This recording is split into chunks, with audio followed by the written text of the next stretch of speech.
The Supreme Court will allow, speaking of school violence, will allow the Sandy Hook family's case against Remington Arms to proceed. The Supreme Court has denied Remington Arms their bid to block a lawsuit filed by the families of the victims of the Sandy Hook school massacre. The families say that Remington should be held liable as the maker and promoter of the AR-15 style rifle used in the 2012 killings, which of course makes no sense, but I digress.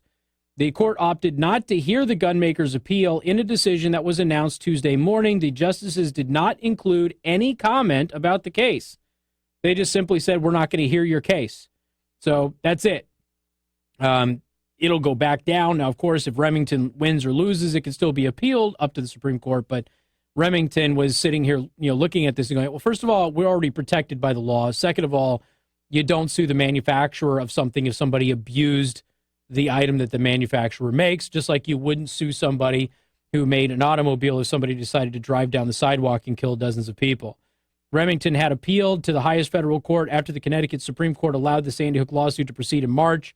In recent court filings, Remington says the case presents a nationally important issue. I think they're right about that, about U.S. gun laws, namely how to interpret the 2005 Protection of Lawful Commerce in Arms Act, which grants broad immunity to gun makers and dealers from prosecution over crimes committed with their products.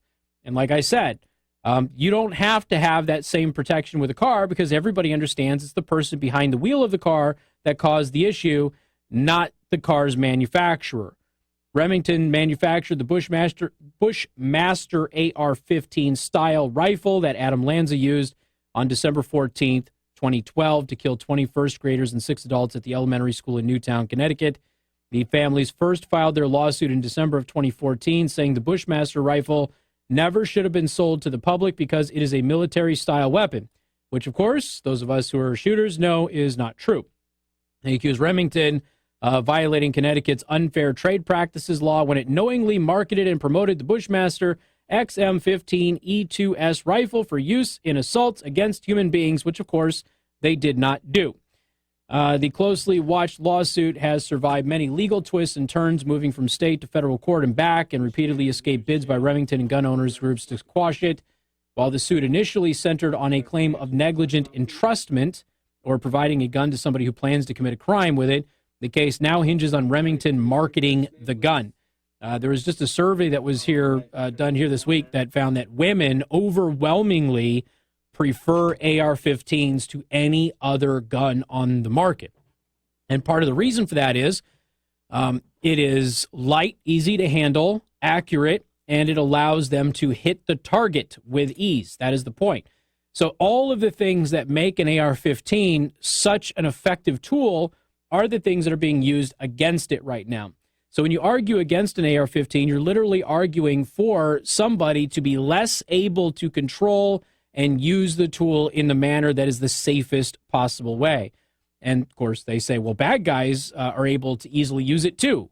Yeah, I know. That's the point of having this tool, is to be able to use it easily and effectively, and it works. And if you've never shot, you don't know the difference between a rifle and a pistol and how it handles. I get Hollywood goes ahead and they tell you can cock your head all sideways and do it one-handed and everything. You'll hit everything under the sun, but that's just not how things generally go.